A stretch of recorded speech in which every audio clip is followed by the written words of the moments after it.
हमने अमीर खुसरो के बारे में पढ़ा, उनकी पहेली मुकरियों के बारे में पढ़ा, उनकी काव्य विशेषता के बारे में पढ़ा। अब उनकी कुछ क्रियाएं हैं जिनकी व्याख्या दी गई हैं, इंपॉर्टेंट, उनके बारे में पढ़ लेते हैं। पहली है, हाड़ की देही उजरंग, लिपटा रहे नारी के संग, चोरी की ना खून किया, वाका सर क्यों काट लिया। उत्तर है नाखून। ठीक है, ना तो हड्डी है ना देह है, और जिसके साथ रहता है उसी रंग से लिपटा रहता है, नारी के साथ रहता है, ना तो उसने चोरी की ना खून किया, फिर भी उसका सिर काट दिया, तो वो क्या है, नाखून। खुसरो कहते हैं कि उज्जवल रंग अर्थात श्वेत रंग तथा कठोर शरीर होने के साथ साथ वह नारी के शरीर से जुड़ा रहता है। कवि खुसरो आगे कहते हैं कि ना तो उसने कोई चोरी की ना ही खून किया, फिर भी उसका सिर क्यों काट दिया। यहाँ खुसरो नाखून से संबंधित पहेली पूछते हुए कहते हैं कि वह उज्जवल रंग तथा हड्डी जैसी कठोर देह का है तथा हर समय नारी से लिपटा रहता है। अधिक बड़ा होने पर नाखून को ऊपर से काट लेते हैं। अतः इस बात को अबूझ बनाते हुए खुसरो कहते हैं कि जब इसने ना तो कोई चोरी की ना ही कत्ल किया तो उसका सिर काटने की सजा क्यों दी। नेक्स्ट है, आगे आगे बहिना आई, पीछे पीछे भैया, दांत निकाले बाबा आए, बुरका ओढ़े मैया। भुट्टा। ठीक है, प्रस्तुत पहेली खुसरो की आध्यात्मिक रुचि को स्पष्ट करती है। खुसरो इस पहेली से पूछते हुए कहते हैं कि आगे आगे बहन है और इसके पीछे पीछे भैया है, दांत को बाहर निकाले हुए बाबा आए और बुरका ओढ़कर माता जी आई। उपयुक्त पहेली मकई के भुट्टे के विषय में है। भुट्टा पत्तों के पीछे छुपा रहता है तथा उसके बीज बाहर से ही दिखते हैं और उसके ऊपर रेशेदार धागे से निकले रहते हैं। ठीक है, तो इसीलिए वो भुट्टा हो गया। माटी रोंदू चक धरूं, फेरू बारंबार, चातुर हो तो जान ले मेरी जात गवार। चक्की पे मिट्टी कौन चलाता है, कुम्हार चलाता है। ठीक है, तो ये कौन है, कुम्हार है। व्याख्या, प्रस्तुत पहेली में खुसरो पूछ रहे हैं कि माटी को रोंद कर उसे चाक पर रखता हूँ और फिर उसे बार बार घुमाता हूँ, यदि तुम चतुर हो तो मेरे बारे में जान जाओगी, मैं जाति से गवार भी हूँ अर्थात गाँव में रहता हूँ। तो उपयुक्त पहेली कुम्हार से संबंधित है क्योंकि कुम्हार अपने चाक के द्वारा मिट्टी में बहुत से बर्तन बनाता है। उसमें विशेष क्या क्या है, यह पहेली बहिर्लापिका है। बहिर्लापिका मतलब इसमें अर्थ छुपा नहीं हुआ, बताना पड़ेगा क्योंकि इसका उत्तर पहेली के अंदर नहीं होता, सोच समझकर बताना पड़ता है। अगला है, एक नार तरवर से उतरी, सर पर वाके पाँव, ऐसी नार कुनार को मैना देखन जाए। तो इसमें इसी के अंदर उत्तर है, मतलब मैना। ठीक है, तो सिर पर ऐसा पंख होता है। ठीक है, खुसरो कहते हैं कि एक नारी वृक्ष से उतरी, उसके सिर पर पैर है, उसके सिर पर पैर है। मैना के सिर के ऊपर ऐसे पंख सा बना होता है जिसको पैर की तरह के होता है, अर्थात दो अर्थ लिए जा सकते हैं। सर पर वाके पाँव अर्थात वह सिर, पंख और पैर रखती है या उसके सिर पर पैर है। मैना के सिर पर पैर जैसी आकृति बनी रहती है। खुसरो आगे कहते हैं कि ऐसी नारी जो कुनार है अर्थात गलत स्त्री है, उसे मैं देखने नहीं जाऊंगा। तो वो कौन है, मैना। अब विशेष क्या, ये अंतरलापिका पहेली है क्योंकि इसके अंदर नाम लिखा हुआ है। मैना देखन जाए, मैना मैना लिखा हुआ है ना, मैना देखन जाए, वो कहता मैं देखने नहीं जाऊंगा लेकिन उसमें आंसर छुपा हुआ है मैना। ठीक है, नेक्स्ट है, बखत बखत मोएवा की आस, रात दिना और रहत वो माँ पास, मेरे मन को सब करत है काम, ऐसा की साजन ना सखी राम। तो एक स्त्री ने अपनी एक सखी से कहा, ए सखी, मुझे हर वक्त उसी की आस लगी रहती है, वह रात दिन मेरे पास रहता है और मेरे मन माफिक हर काम भी करता है। इस पर सखी बोली, हे सखी, वे साजन होंगे। स्त्री बोली, नहीं नहीं सखी, वे साजन नहीं, वो तो राम है अर्थात दास है। विशेष राम शब्द फारसी में आज्ञाकारी अर्थ होता है, मतलब राम का अर्थ होता है आज्ञाकारी, इसीलिए यहाँ राम से दास या दासी अर्थ लिया जा सकता है। नेक्स्ट है, सेज पड़ी मोरे आंखों आए, डाल सेज मुहे मजा दिखाए, किससे कहूँ अब मजा में अपना, हे सखी साजन ना सखी सपना। तो नायिका अपनी सखी से कहती है, हे सखी, जैसे मैं ही सेज पर सोई हूँ, मेरी आंखों के सामने आ गया, उसने मुझे सेज पर डालकर आनंद की सैर कराई, अपने उस आनंद को हे सखी मैं किससे कहूँ। इस पर दूसरी सखी ने कहा, हे सखी, वे साजन होंगे। नायिका बोली, नहीं, वो साजन नहीं है, वो तो मेरा सपना था। नेक्स्ट है, पड़ी थी मैं अचानक चढ़ आयो, जब उतरियो तो पसीना आयो, सहम गई नहीं रही सखी पुकार, ए सखी साजन ना सखी बुखार। मतलब एक नायिका अपनी सखी से कहती है, हे सखी, मैं अपनी सेज पर पड़ी हुई थी, अचानक वो मेरे ऊपर चढ़ गया, जब मेरे ऊपर से उतरा तो मैं पसीने से तरबतर हो गई। तो उसका मतलब तो ये डबल मीनिंग है इसके अंदर, मैं इतनी सहम गई कि किसी को पुकार भी नहीं सकी। इस पर दूसरी सखी बोली, वो साजन होंगे। नायिका बोली, नहीं, वो साजन नहीं थे, वो तो बुखार था। ठीक है, ऊंची अटारी पलंग बिछायो, मैं सोई मेरे सिर पर आयो, खुल गई अखियां भई आनंद, ए सखी साजन ना सखी चांद। एक सखी दूसरी सखी से कहती, हे सखी, मैंने रात को ऊंची अटारी अर्थात छत पर पलंग बिछाया, मेरे सोते ही वो मेरे सिर पर आ गया, जैसे ही मैंने आंखें खोली तो मेरा मन आनंद से भर गया। दूसरी सखी बोली, वो साजन होंगे। नहीं सखी, वो साजन नहीं, वो तो चांद था। छत पर खाट बिछाई तो सर पर कौन है, चांद है। नेक्स्ट है, जब मांगू तब जल भरी लावे, मेरे मन की तपन बुझावे, मन का भरी न तन का छोटा, ए सखी साजन ना सखी लोटा। तो कहती है, एक सखी अपनी दूसरी सखी से कहती है, हे सखी, जब मैं उससे जल मांगू तो वो मेरे लिए जल भर लाता है, इससे मेरे मन की आग शांत हो जाती है। वह मन से भारी है लेकिन शरीर से छोटा है। इस पर दूसरी सखी बोली, वो साजन होंगे। पहली सखी बोली, नहीं वो साजन नहीं, वो तो लोटा है।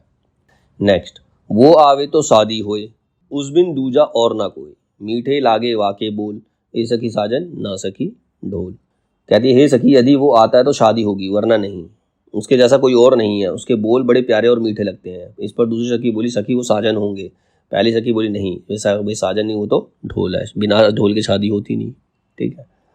नेक्स्ट है, बिन आए सभी सुख भूले, आए ते अंग अंग सब फूले, सीरी भई लगावत छाती, हे सखी साजन ना सखी पाती। हे सखी, जब वह नहीं आता तो वह सब सुख भूले जाते हैं, अर्थात जब सुख उसके बिना सब सुख उसके बिना व्यर्थ है। उसके आते ही अंग अंग फूल जाता है, अर्थात खुशी छा जाती है। खुश होकर मैं उसे छाती से लगा लेती हूँ। इस पर दूसरी सखी बोली, सखी वे साजन होंगे। पहली सखी बोली, नहीं ना सखी, वे साजन नहीं, वह तो पाती अर्थात चिट्ठी है। नेक्स्ट, सरब सलोना सब गुण नीका, वाबिन सब जग लागे फीका, वाके सर पर होवे कौन, ऐसी सखी साजन ना सखी लोन। हे सखी, वह देखने में बड़ा सुंदर है, उसमें सभी उत्तम गुण हैं, उसके बिना सारा संसार फीका दिखाई देता है।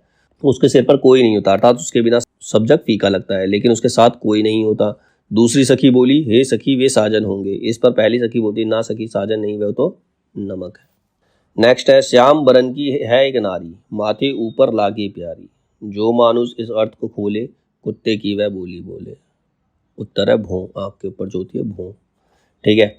अमीर खुसरो इस पहेली में पूछ रहे हैं कि एक काले रंग की नारी यानी कि स्त्री है जो माथे के ऊपर लगी होती है और सुंदर दिखती है। मनुष्य की जो भौहें होती है सुंदर दिखती हैं। जो भी मनुष्य इस बात का भेद अर्थात अर्थ निकालेगा वो ही कुत्ते की आवाज में बताएगा। जब उत्तर बताएगा तो कुत्ते की आवाज निकलेगी। उपयुक्त पहेली में खुसरो ने भौं के विषय में पूछा है, जिसका उच्चारण करते हुए लगभग कुत्ते के भौंकने की सी आवाज निकलती है। नेक्स्ट है, एक गुनीरे ये गुण कीना, हरियल पिंजरे में दे दीना, देखा जादूगर का हाल, डाले हरा निकाले लाल पान। ठीक है। अमीर खुसरो कहते हैं कि एक विद्वान ने एक कार्य किया, उसने हरियल पक्षी को पिंजरे में डाल दिया, फिर जादूगर का ऐसा हाल देखा गया, अर्थात जादूगर ने चमत्कार पूर्ण कार्य किया कि पिंजरे में हरे रंग का पक्षी गया, पान को डाला गया, लेकिन पिंजरे से लाल रंग की पीक निकली। गोल मटोल और छोटा मोटा, हरदम वह तो जमीन पर लोटा, खुसरो कहे नहीं है झूठा, जो ना बूझे अखिल का खोटा। मतलब लोटा, इसमें इसका आंसर छुपा ही हुआ है, तो ये अंतरलिपि का है। ठीक है, बाहरी लिपि का नहीं। जिसमें अंतर नहीं छुपा होता तो बाहरी लिपि क्या होती है और जिसके अंदर छुपा होता है वो अंतरलिपि का होती है। ठीक है। व्याख्या, खुसरो कहते हैं कि एक वस्तु जो कि गोल मटोल है तथा छोटी होते हुए भी मोटी है, पर वह वस्तु हर समय जमीन पर लेटी रहती है, अर्थात जमीन पर डाल देने से वह वस्तु लेट जाती, लोटा लुढ़क जाता है। खुसरो कहते हैं कि जो ये बात मैंने बताई है वह झूठी नहीं है। साथ ही साथ खुसरो इस पहेली के विषय में पूछते हुए यह भी कहते हैं कि जो इस पहेली का उत्तर बता नहीं पाएगा वो अक्ल का खोटा होगा, यानी कि दिमाग का खोटा होगा, अर्थात उसमें बुद्धि कम होगी। उपयुक्त पहेली का उत्तर लोटा है, जो गोल मटोल व छोटा होता है तथा जमीन पर डाल देने पर लेट जाता है। नेक्स्ट है, नारी से तू नर भई और श्याम बरन भई सोए, गली गली कूकत फिरे कोयलो लोए। मतलब कोयल।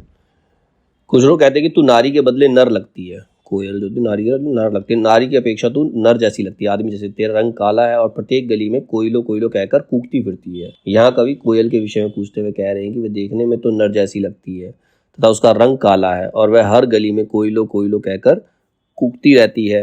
नेक्स्ट है, 4 अंगुल का पेड़, 1.25 मन का पत्ता, फल लागे अलग अलग, पक जाए इकट्ठा। उत्तर, कुम्हार का चाक। ठीक है। खुसरो कुम्हार के चाक को देखते हुए कहते हैं अद्भुत पहेली पूछ रहे हैं कि एक 4 अंगुल के पेड़ पर 1.25 मन का पत्ता, जो चाक भरा पड़ा है वो 1.25 मन का पत्ता है, जिस पर फल तो अलग अलग लगते हैं लेकिन पक जाने पर वो सब एक जगह हो जाते हैं। ठीक है। नेक्स्ट है, एक नारी के 2 बालक, दोनों एक ही रंग, एक फिरे एक ठाड़ा रहे, फिर भी दोनों संग। एक चलता है और एक खड़ा रहता है, फिर भी दोनों साथ रहते हैं। चक्की, चक्की का नीचे का पहिया फिक्स रहता है और ऊपर वाला घूमता रहता है, तो आंसर क्या है, चक्की। खुसरो कहते हैं नारी के एक ही रंग के 2 बालक, एक तो चलता रहता है और दूसरा स्थिर रहता है, फिर भी दोनों एक साथ ही रहते हैं। यहाँ खुसरो की इस पहेली का उत्तर चक्की है, जिसके 2 पार्ट ऊपर नीचे होते हैं। ऊपर वाला पार्ट चलता रहता है अर्थात घूमता रहता है और नीचे वाला स्थिर रहता है। अगला है, एक नार कुएं में रहे, वाका नीर खेत में बहे, जो कोई वाके नीर को चाखे, फिर जीवन की आस न राखे। तलवार। खुसरो ने म्यान में रखी तलवार को देखकर प्रस्तुत पहेली की रचना की है। वे कहते कि एक नारी यानी कि तलवार जो है कुएं में रहती है, कुएं मतलब म्यान के अंदर रहती है, जिसका पानी खेत यानी कि युद्ध क्षेत्र में बहता है। पानी की धार जो रक्त की धार जो भी उस पानी को चखता है, जो उस पानी को चखता है उसका जीवन खत्म हो जाता है, अर्थात वो मर जाता है। लिपट लिपट के वाके सोई, छाती से छाती लगा के रोई, दांत से दांत बजे तो ताड़ा, ए सखी साजन ना सखी जाड़ा। खुसरो पूछते हैं कि वह अपने साजन के साथ, नायिका अपने साजन के साथ लिपट कर सोई और छाती से छाती लगाकर रोई।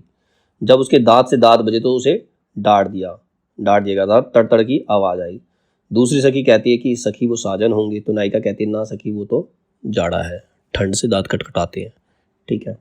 रात समय वह मेरे आवे, भोर भये वह घर उठ जावे, यह अचरज है सबसे न्यारा, ए सखी साजन ना सखी तारा।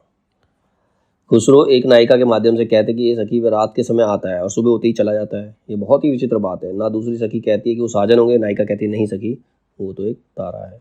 फिर अगला है नंगे पाँव फिरन नहीं देत, पाँव में मिट्टी लगन नहीं देत, पाँव का चुम्मा लेत नहीं पूता, ए सखी साजन ना सखी जूता।